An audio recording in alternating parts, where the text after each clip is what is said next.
मित्रांनो, गुंतवणुका तर आता अनेक जण करायला लागलेले आहेत.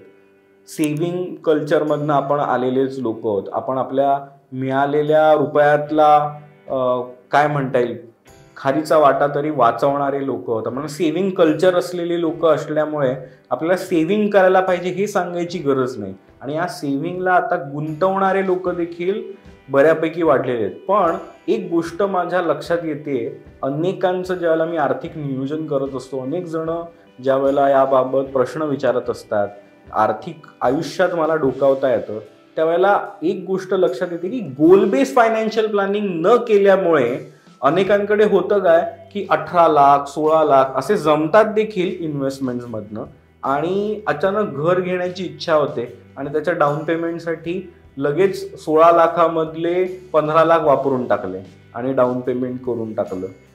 सो तुम्ही 15-16 लाख रुपये जमवण्यासाठी 7-8 वर्ष घालवता आणि अचानक पुन्हा परत झिरोवरती येता. पुन्हा होतं काय, पुन्हा एक 4-5 वर्षामध्ये परत 8-10 लाखाच्या पातळीवरती येता. मग तोपर्यंत मूल झालेलं असतं, त्याच्या काहीतरी एज्युकेशनल किंवा आणखीन कुठल्या तरी गोष्टींसाठी पुन्हा ते 8-10 लाख वापरले जातात. असं करत करत आजच्या पिढीचा सगळ्यात महत्त्वाचा प्रॉब्लेम हा होणार आहे, तो म्हणजे 55-60 पर्यंत लोक मस्त आयुष्य जगू शकतात. अशा प्रकारे पैसे साठवतील, त्यांना गरज लागली त्यावेळेला ते वापरतील. पण गंमत काय होणार आहे, ज्याला 55-60 नंतर कष्ट करायची क्षमता कमी होईल, त्याला लक्षात येईल की माझ्याकडे रिटायरमेंटसाठी काही पैसे चोरलेले नाही. सो रिटायरमेंटच्या दृष्टिकोनातनं देखील गुंतवणुका होणं गरजेचं आहे. सो इन जनरलच फक्त रिटायरमेंटच असं नाही, प्रत्येक गोष्टीसाठी माझ्याकडे एक बास्केट असलं पाहिजे. जर मी घर घेणार आहे तर मी 1 कोटीच्या रेंजमधलं घर घेणार आहे, 40 लाखाच्या रेंजमधलं घर घेणार आहे, 2 कोटीचं घर घेणार आहे, 5 कोटीचं घर घेणार आहे, किती रेंजचं घर घेणार आहे आणि कधी घेणार आहे. येत्या 1-2 वर्षात घ्यायचं ठरवतोय, 5-7 वर्षात घ्यायचं ठरवतोय. याप्रमाणे एक डाऊन पेमेंटसाठी जमा करायची रक्कम हे देखील एक गोल आहे. तसंच मला एखादी गाडी विकत घ्यायची आहे, सो या गाडी विकत घेण्यासाठी देखील डाऊन पेमेंट करणं आणि त्या प्रमाणात EMI मला परवडेल अशा पातळीवरती आपलं उत्पन्न नेणं हे देखील एक गोल आहे. आपल्याला आयुष्यभर काम करत राहण्याची इच्छा तर कोणाचीच नसते, आपल्याला रिटायरमेंट प्रत्येकाला हवी आहे. सो रिटायरमेंट नंतर काम न करता देखील मला तत्कालीन महागाईमध्ये पुरेसे पडतील असे पैसे माझ्याकडे असले पाहिजेत, असं रिटायरमेंट प्लॅनिंग हे देखील एक गोल आहे.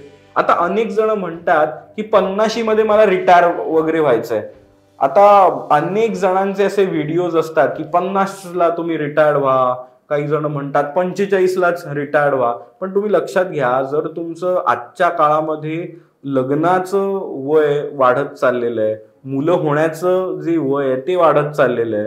जर तुम्हाला समजा 30व्या वर्षी बाळ होणार असेल आणि जर तुमचं 30व्या वर्षी झालेलं बाळ तुमच्या 45व्या वर्षी 10वीला असेल, त्यावेळेला तुम्ही रिटायर्ड होऊ शकता का? असा प्रॅक्टिकली एक विचार करून बघा की माझा मुलगा आता कॉलेजच्या पहिल्या इयरला जाणार आहे आणि मी रिटायर्ड होणार आहे.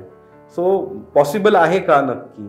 सो ह्याचा एक रिअलिस्टिकली विचार करून आपलं रिटायरमेंटचं एज देखील कॅल्क्युलेट करणं इज व्हेरी इम्पॉर्टंट. आणि महागाईचा दर लक्षात घेऊन आज मला जर 40-50 हजारात जे घर चालतंय ते 15-20 वर्षांनंतर चालवण्यासाठी किती रुपये बरं लागणार आहेत.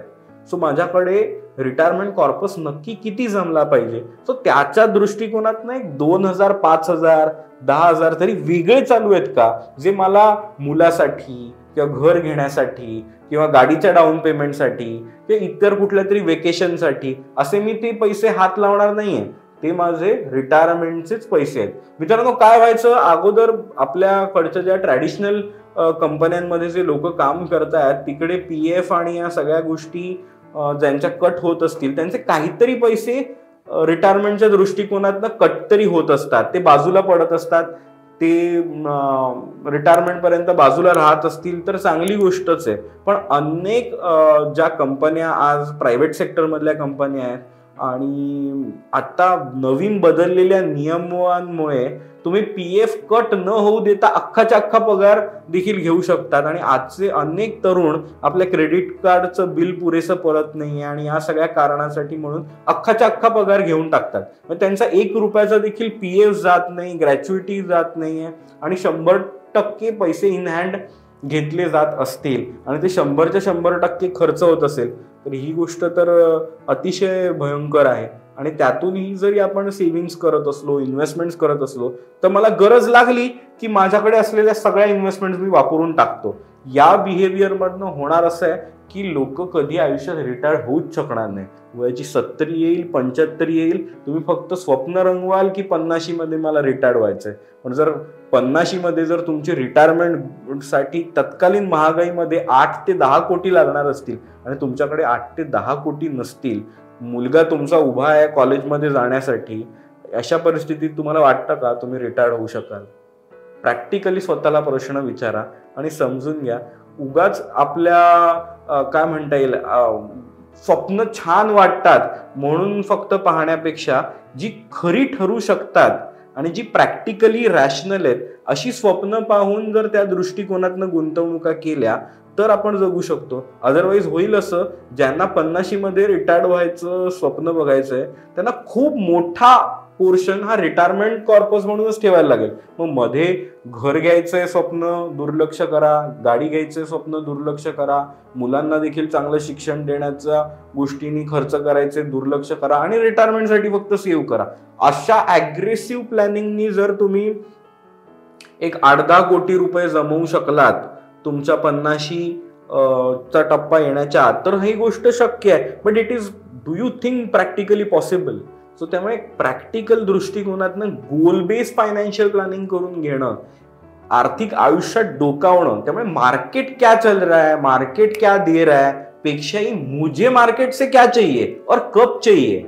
माझी मुलगी आज 2 वर्षाची आहे की माझ्या मुलीच्या लग्नाला 2 वर्षच बाकी आहेत, याप्रमाणे कुठे गुंतवणुका करून ठेवतोय आपण ह्याचं ठिकाण पूर्णपणे बदलणार आहे. सो त्याच्यासाठी मार्केट क्या दे रहा है, मार्केट कैसा लगता है, ह्या गोष्टी अत्यंत गैरलागू आहेत. पाहणं गरजेचं काय आहे तर तुम्हाला पैसे कधी लागणार आहेत, तुमचं रिटायरमेंट कधी तुम्ही प्लॅन करताय. आणि ही गोष्ट तुमच्या मित्रापेक्षा, तुमच्या शेजाऱ्यापेक्षा पण पूर्णपणे तुमचं आर्थिक आयुष्य वेगळं आहे. तुमच्या रिस्क ॲपिटाईट ह्या वेगळ्या आहेत. कोणाची बायको देखील कमावती असेल तर कोणी सिंगल अर्नर असेल, त्यामुळे पूर्णपणे रिस्क ॲपिटाईट बदलून जाते. किती प्रमाणात तुम्ही अग्रेसिव्ह इन्व्हेस्टमेंट्स करू शकता, किती प्रमाणात तुम्हाला सेफ्टी नेट्स आहेत, या सगळ्या गोष्टी बदलत असतात. त्यामुळे सगळ्यांसाठी इन्व्हेस्टमेंट प्लॅनिंग हे कॉमन सेम हे असं नाही होऊ शकत. Same product can not be sold to everyone. लक्षात घ्या, ही अत्यंत पर्सनलाइज गोष्ट आहे. त्यामुळे गोल बेस्ड फायनान्शियल प्लॅनिंग करून घेणं is need of an hour. जर तुम्ही गोल बेस्ड प्लॅनिंग न करता 25,000 40,000 ज्या काही तुम्हाला SIPs वाटतायत, गुंतवणुका करतायत, तुम्ही नुसत्या गुंतवणुका करत राहणं आणि त्या गुंतवणुकांना विभागणी करून नाव देऊन गुंतवणुका करणं हे अत्यंत क्लॅरिटी देणार आहे. त्यामुळे होतं काय, तुम्हाला ज्या वेळेला नीड निर्माण होते तुम्ही वेल अवेअर असता की येस मला डाऊन पेमेंट करायचंय आणि त्याच्यासाठी हे 10 लाख वेगळे जमवलेले, सो ह्या 10 लाखांना मी वापरून घरचं डाऊन पेमेंट करणार आहे. हे 4 लाख मी अशासाठीच ठेवलेले की मी गाडीचं डाऊन पेमेंट याच्यासाठी करणार आहे. हे 12 ते 15 लाख माझ्या मुलीच्या भविष्यासाठीच ठेवलेले. सो तिला ज्याला कुठल्या तरी कॅम्पची फी भरायची आहे, शाळेची फी भरायची आहे, कुठल्या तरी एक्सपेन्सिव्ह क्लासेस लावायचे त्याच्यासाठी 3-4 लाख रुपये लागणार आहेत.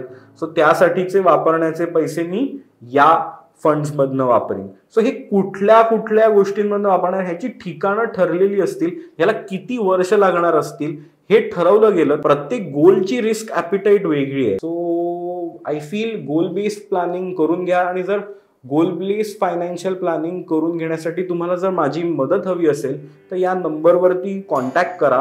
मी तुमचं पर्सनली गोल बेस्ड प्लॅनिंग करून देण्यासाठी उत्सुक आहे. आणि सगळ्यात महत्त्वाची गोष्ट म्हणजे आम्ही तर गोल GPS देखील बनवलंय. म्हणजे जसं तुम्ही गुगल वगैरेचा GPS बघता ना, की एखाद्या ठिकाणी जाण्यासाठी 12 मिनिटं लागणार आहे, ट्रॅफिक लागला तर 16 मिनिटं लागू शकतात. बेस्ड ऑन किती रिटर्न्स मिळत आहेत या प्रमाणात हे गोल तुम्ही किती वर्षात अचीव्ह करू शकता. जर रिटर्न ऑन इन्व्हेस्टमेंट वाढत असेल तर हे गोल थोडंसं कमी वर्षात होऊ शकतं. रिटर्न ऑन इन्व्हेस्टमेंट कमी होत असेल तर 1-2 वर्ष आणखीन वाढतील का, आपण अजून थोडीशी इन्व्हेस्टमेंट केली पाहिजे त्यामध्ये. या सगळ्या गोष्टी या टूलमधनं सजेस्ट केल्या जातात. सो अशा प्रकारे फिनटेक इंडस्ट्री खूप मोठ्या प्रमाणात वाढतीये आणि त्याचा आपल्या पर्सनलाइज्ड गोल बेस्ड प्लॅनिंग करण्यासाठी आपण कसा उपयोग करून घ्यावा ह्याच्यासाठी मी आणि माझी टीम तुमच्यासाठी काम करायला उत्सुक आहोत. आमच्याकडे आजवर हजारो लोक अशा गोष्टींचा फायदा करून घेत आहेत. जर तुम्हाला गोल बेस्ड फायनान्शियल प्लॅनिंग करून घेण्याची इच्छा असेल तर या नंबरवरती कॉन्टॅक्ट करा आणि आम्ही तुम्हाला या सेवा देण्यासाठी नेहमीच उत्सुक असू.